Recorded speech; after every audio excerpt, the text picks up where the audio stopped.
이 시간 우리 하나님의 말씀 보겠습니다. 하나님께서 우리 교회에게 오늘 주신 말씀은 요한복음 5장 1절에서 9절 말씀입니다. 요한복음 5장 1절에서 9절 말씀입니다.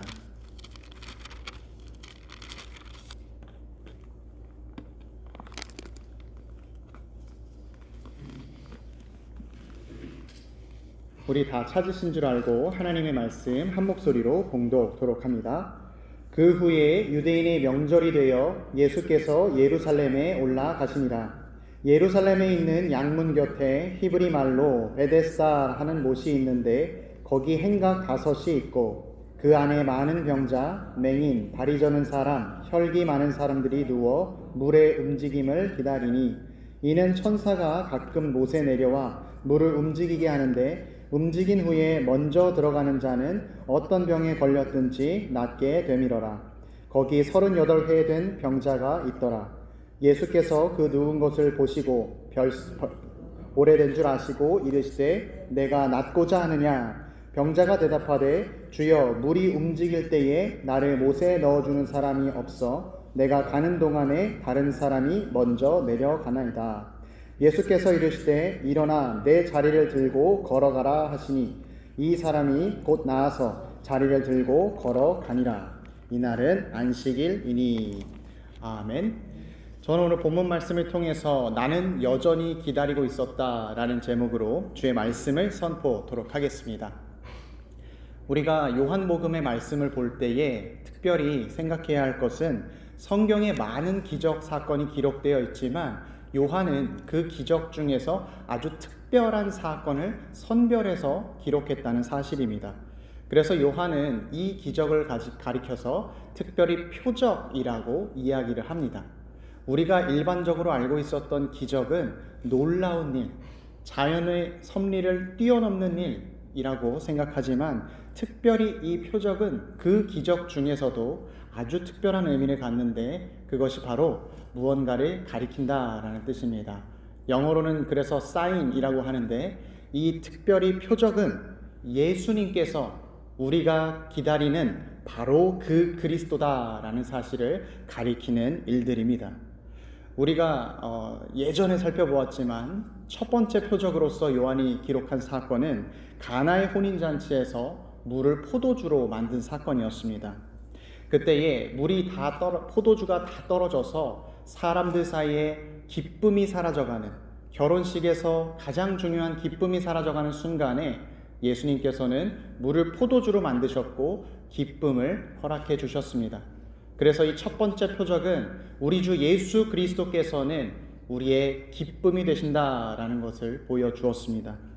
이어서 두 번째 표적은 왕의 신하의 아들을 낳게 한 그러한 표적이었습니다. 왕의 신하가 간절히 예수 그리스도 앞에 엎드렸을 때 말씀으로 그 아들을 낳게 함으로써 우리 주 예수 그리스도께서는 우리의 믿음의 주요라는 것을 요한은 잘 증거했습니다.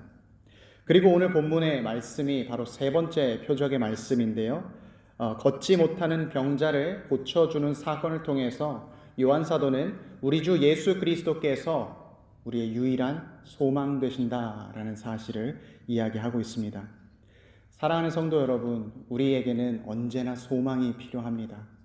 특별히 우리가 몸이 약해지고 마음이 병들었을 때에 이 소망이 있는 사람은 그 육신의 병과 마음의 병을 이길 수가 있습니다.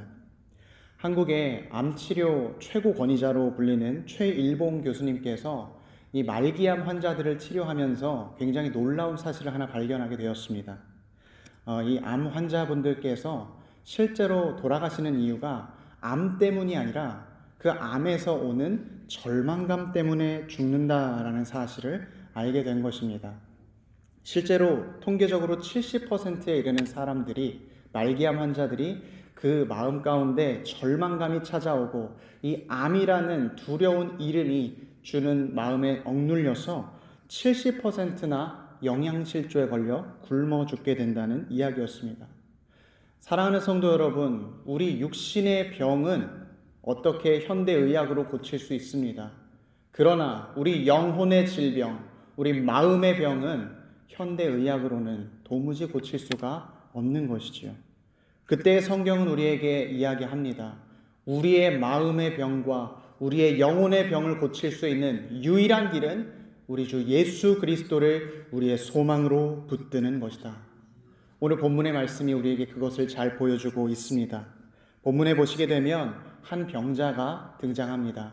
이 병자는 매일 아침마다 성전에 나와서 성전에 들어가지 못함에도 불구하고 성전의 자리를 찾고 있습니다. 그런데 그가 가는 곳을 찾아가 보면 베데스다라고 하는 연못을 찾아갑니다. 이 베데스다라고 하는 연못의 이름은 은혜의 집이라는 뜻입니다. 이 베데스다라는 곳에는 한 전설이 있었는데 이 베데스다의 연못이 움직일 때에 그 못에 가장 먼저 들어가는 사람은 자기가 가지고 있는 질병이 어떠한 것이든지 나을 수 있다라는 그런 소문이었습니다. 그는 그것이 자기의 유일한 소망이었기 때문에 매일매일 성전에 나갈 수 없지만 성전 곁에 베데스다 앞으로 나온 것입니다. 그러나 우리가 본문을 잘 읽어봐서 알고 있지만 이 베데스다의 소문은 아주 헛되고 잘못된 소망이었습니다. 모든 사람이 그 연못 안으로 들어갈 수 있으니까 동일하게 기회가 주어지는 것 같지만 오늘 본문에 나오는 이 병자에게는 그 못에 들어갈 수 있는 기회가 절대로 주어지지 않기 때문입니다.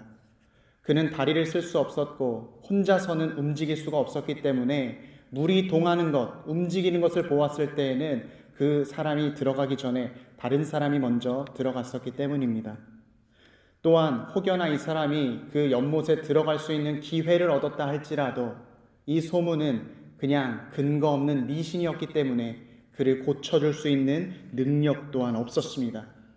그러니까 이 사람은 아주 잘못된 소망, 아주 그 자신을 절망에서 구원해 줄 수 없는 헛된 소망을 잡고 살아간 인생이었던 것입니다. 사랑하는 성도 여러분, 실은 이 병자의 모습은 우리의 모습을 보여주고 있는 것입니다. 우리에게도 소망이 필요한데 내가 붙잡은 소망이 나를 구원해 주는지도 알지 못하고 이 소망이 나에게 행복을 가져다 주는지도 확실치 못하면서 여전히 그 소망만을 목말라 하고 그 소망을 붙잡고 살아가는 인생들이기 때문입니다. 제가 고등학교 시절에 함께 공부하던 친구 중에 한 친구가 나는 서울대에 무조건 가야 돼 라고 이야기를 했었습니다. 모든 친구들이 다 좋은 대학교에 가는 것을 원하기 때문에 그냥 그런가 보다라고 생각을 했습니다. 그런데 이 친구는 자기의 인생이 잘못되지 않으려면, 자기의 인생이 망하지 않으려면 무조건 서울대를 가야 한다고 고집을 했습니다. 그래서 왜 그런 것인가 이야기를 해보니까 아버지도 서울대학교를 나왔고 어머니도 서울대학교를 나왔고 그 형도 서울대학교에 들어갔기 때문에 자기가 서울대학교에 들어가지 못한다면 자기는 인간도 아니라고, 자기는 정말로 쓸모없는 인간이라고 이야기를 하면서 그 마음 가운데 고통받았던 것을 보게 되었습니다. 놀라운 사실은 그 친구가 서울에 괜찮은 좋은 대학교에 들어갔음에도 불구하고 그 들어간 순간부터 그는 자기의 인생을 절망과 불행으로 생각했고 지금 10년이 넘게 지난 지금 이 순간에도 자기의 인생을 불행하다라고 생각하고 있다는 사실입니다. 이처럼 잘못된 생각에 붙들린 인생은 행복을 얻을 수가 없습니다. 내가 이것을 얻어야지만 행복해. 내가 베데스다 물 안에 들어가야지만 내가 고침을 받을 수 있어 라고 생각하는 헛된 소망을 붙들어서 그 헛된 소망 가지고서 인생을 살아가는 사람들은 절대로 그 가운데 행복을 찾을 수가 없다는 사실입니다. 그래서 저는 그 친구에게 예수 그리스도를 소개해 주었습니다. 오늘 본문의 말씀처럼 그 병자에게 찾아온 예수님처럼 예수님을 알려주게 되었습니다. 오늘 예수님께서는 이 병자에게 찾아와서 말씀하십니다. 네가 낫고자 하느냐? 굉장히 이상한 질문 같지만 이 질문은 이 본문 말씀에서 가장 중요한 질문입니다. 왜냐하면 이 38년 된 병자를 절망에서 구원해주는 첫 번째 시작이기 때문입니다. 성경 말씀은 오늘 이 병자가 38년 된 병자라고 증거하고 있습니다. 이 38년 됐다라는 것이 단순히 시간이 오래되었다라는 것뿐만 아니라 이 사람은 자기가 가지고 있는 재물도 다 사용했고 심지어 자기를 돌봐줄 수 있는 가족도 이미 다 떠나갔고 명절이 되었어도 자기를 찾는 이가 아무도 없어서 이곳에 혼자 있지만 심지어 자기가 이 물에 들어갈 수 없다라는 사실도 알아서 절망하지만 달리 대안이 없어서 이곳을 떠나지 못하고 있는 것입니다. 이 사람의 대답을 들어보면 이 사람이 처한 처지가 훨씬 더 비참하게 느껴집니다. 예수님, 나를 물에 넣어주는 사람이 없어서 내가 낫지 못했고 내려가지 못했습니다. 이 사람은 여전히 허탄한 소망에 빠져서 내가 저 물에 들어가지 못했기 때문에 내 인생은 불행한 것이다 라고 생각하고 있는 것이죠. 가장 큰 문제, 헛된 소망을 붙잡는 사람의 가장 큰 문제는 자기가 현재 절망의 상태를 겪고 있다는 사실조차 알지 못한다는 것입니다. 그는 자기가 눈앞에 계신 구주 예수 그리스도를 믿으면, 그분을 찾으면 회복될 수 있다는 사실도 모른 채 여전히 나는 물속으로 들어가야 돼 라고 생각하며 물이 움직이기만을 기다린 것입니다. 이 사람은 육신의 병뿐만 아니라 마음의 병을 가지고 있었던 것입니다. 영혼의 질병 속에서 천천히 죽어가고 있었던 것입니다. 그래서 예수님께서는 단순히 이 사람의 육신만을 고쳐주시기 원한 것이 아니라 이 사람의 전인격을 치유하기 위해서 네가 낫고자 하느냐라고 물어보신 것입니다. 사랑하는 성도 여러분, 세상에서 우리에게 줄 수 있는 어떠한 소망도 그것이 좋아 보일지 모르지만 시간이 지나고 나면 다 사그러지기 마련입니다. 또한 마지막 때에 하나님 앞에서 심판을 받을 때 그 소망은 아무런 힘을 발휘하지 못합니다. 우리가 마지막 때에 주님 앞에 섰을 때 우리를 지켜주고 우리를 구원해 줄 수 있는 유일하고 참되신 소망은 우리 주 예수 그리스도밖에 없는 것입니다. 그래서 우리는 이 예수 그리스도의 말씀을 듣고 이 예수 그리스도를 바라봐야 합니다. 내 눈앞에 있는 이 베데스다 못을 바라보는 것이 아니라 내 눈을 들어 내 앞에 있는 예수 그리스도를 바라봐야 하는 것입니다. 주님은 오늘 이 병자에게 자신의 긍휼을 베풀어 주시고 치유해 주십니다. 그러나 그를 물속에 넣어서 치유해 주시는 것이 아니라 말씀으로 치유해 주십니다. 오늘 예수님께서 말씀하신 8절의 말씀을 보겠습니다. 예수께서 이르시되 일어나 내 자리를 들고 걸어가라 하시니. 주님께서 말씀하신 이 말씀의 명령은 세 가지의 동사로 되어 있습니다. 첫 번째는 일어나라, 그리고 두 번째는 내 자리를 들고, 세 번째는 걸어가라입니다. 첫 번째에서 일어나라 라고 하는 주님의 이 명령은 단순히 육신의 힘을 써서 자리를 일어나라는 것이 아니었습니다. 이 사람은 38년 동안 자기를 붙잡고 있고 자기를 억눌렀던 이 헛된 소망에서 벗어나야 했습니다. 그러나 자기는 한 번도 다리를 사용해 본 적이 없고 내가 이것이 나았는지 내가 어떻게 해야 되는지 잘 알지 못하지만 예수님께서 일어나 걸으라 말씀하셨던 그 말씀을 의지해서 다리에 힘을 가지고 일어나야 했던 것입니다. 사랑하는 성도 여러분, 우리는 예수님께서 나에게 이해하지 못하는 말씀을 하신다고 생각될 때가 있습니다. 그때 우리가 해야 할 것은 나의 생각과 나의 경험과 나의 모든 것들을 버리고 주 예수 그리스도의 말씀만을 신뢰하고 그 말씀을 따라야 하는 것입니다. 두 번째로 예수님은 내 자리를 들고 라고 말씀하셨습니다. 이 베데스다의 38년 된 병자는 자기의 그 자리가 있었습니다. 오랜 시간 있었기 때문에 그곳에서 먹고 생활했던 것입니다.